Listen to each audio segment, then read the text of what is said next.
One time they had a shark problem, but don't worry, we caught him. He's hanging up over here.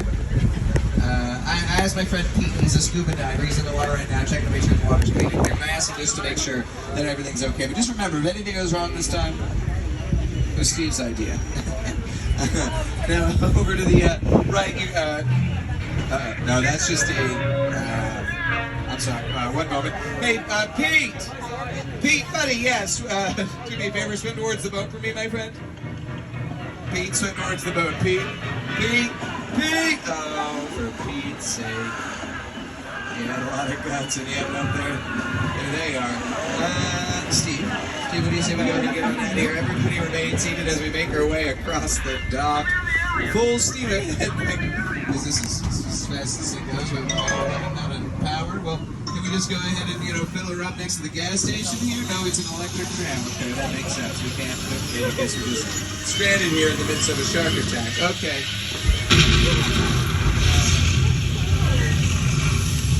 Supports the argument between electric and gas, but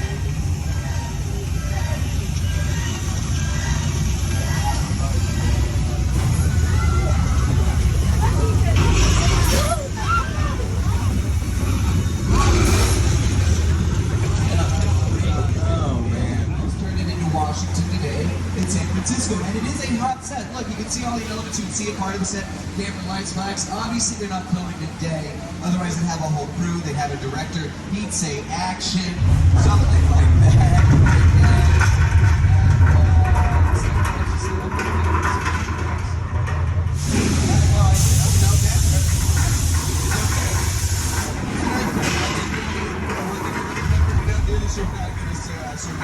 You absolutely have to.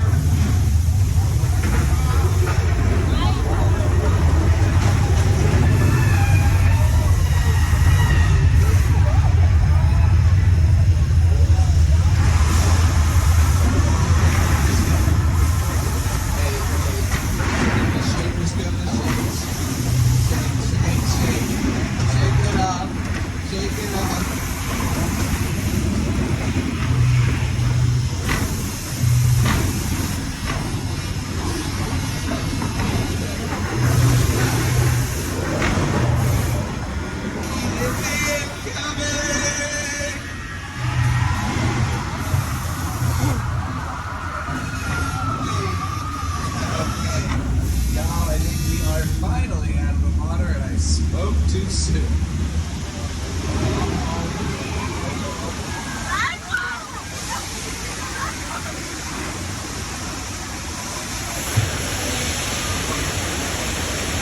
Just survived an 8.3 earthquake, or rather, simulated Y'all have truly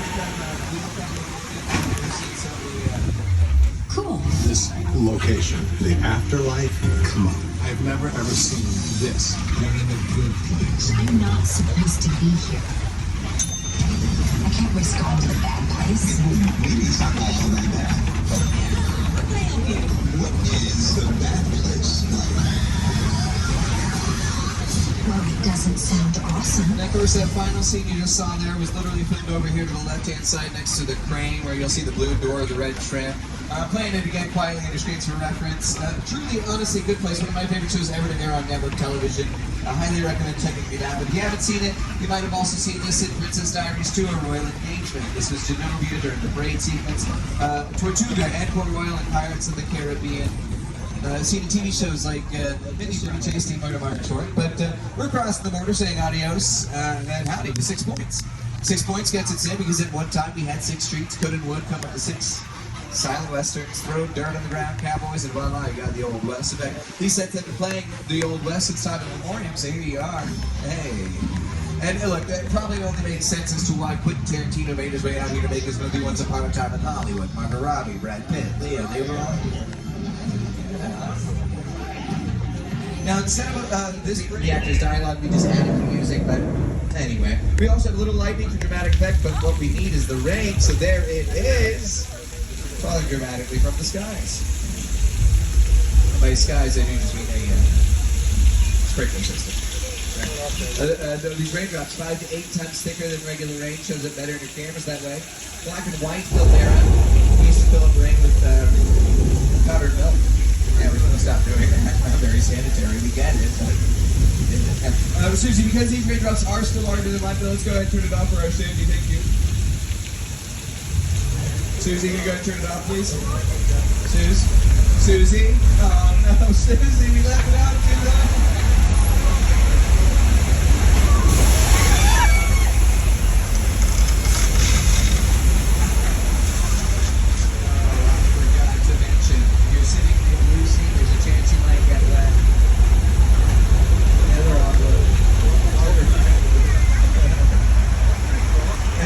Screens, Big Cat Liar, Apology Money, Jurassic Park, Jeff Goldblum, Julie Moore. You look close and notice it's made out of plywood. Nothing around you is really all it's Hollywood. Now, up in the first one, if you remember Dennis Nedry trying to escape off the island and that dino DNA gets attacked by the dinosaurs, the spitters. Well, we've got those dinosaurs. They're up ahead in the, Steve, do you see the dinosaurs? They've escaped their cages. Oh no, I tell you what, if they get out and attack the guest band, it'll be, oh God. Exactly, something that's toxic to forget and government. LA tap water, so.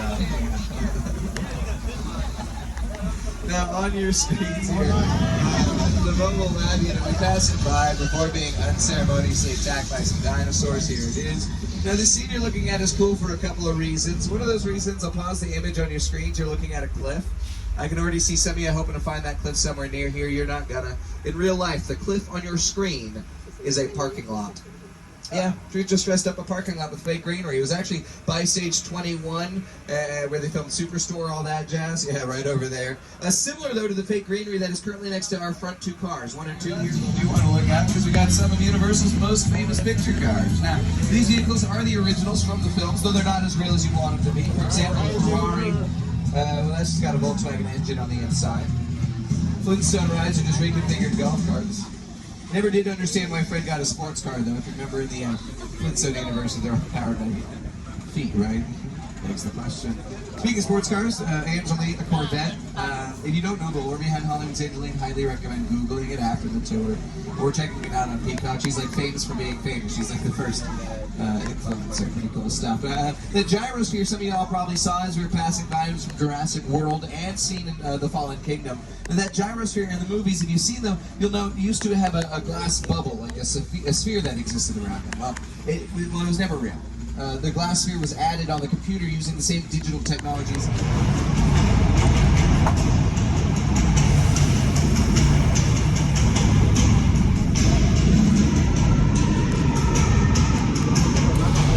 Okay, glasses on, everybody.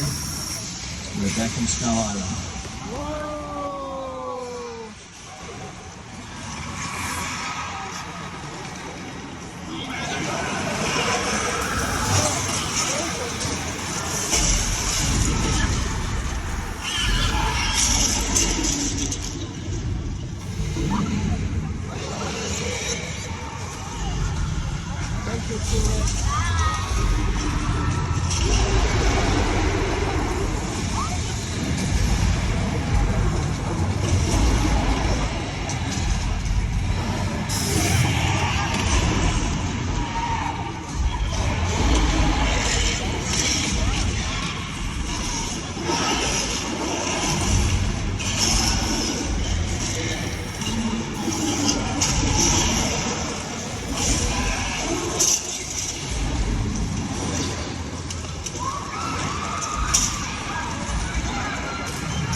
It's the original King Kong that made me want to direct movies. I saw that movie on TV when I was about 8 or 9 years old. I wanted to become a filmmaker. I like films that just take you away from your real life and sweep you up into the edge. You can't literally does it. You're on board the ship, you're sailing to the lost island. Activity around you is for Netflix's Never Have I Ever. But we're also filming shows like Bel Air, the Kelly Clarkson show, Mr. Mayor, Ted Danson, Holly Hunter. Though they wrapped up their second final season, so you're probably not going to see Ted Danson today, sad to say. A store, which was built inside of 16, 17, and 21 for NBC's logo, painted on the outside of Stage 12. The Voice was filming inside up until very recently.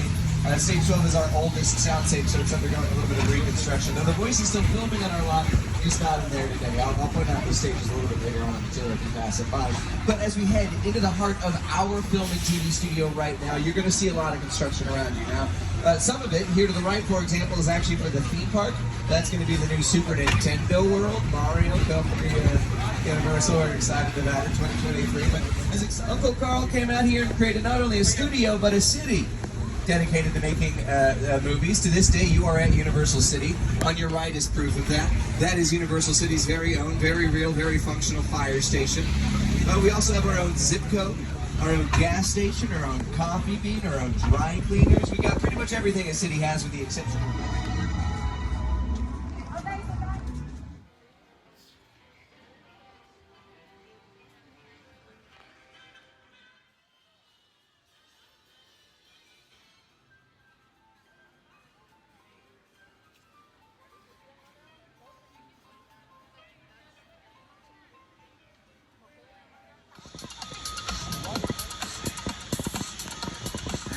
Nothing I can't see, so try me on and I will tell you where you ought to be. You might belong in Gryffindor, where dwell the brave at heart. You might belong in Hufflepuff, where they are just and loyal. Or yet, in wise old Ravenclaw, if you've a ready mind. Or perhaps in Slytherin. Those cunning folk use any means to achieve their ends.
Ravenclaw!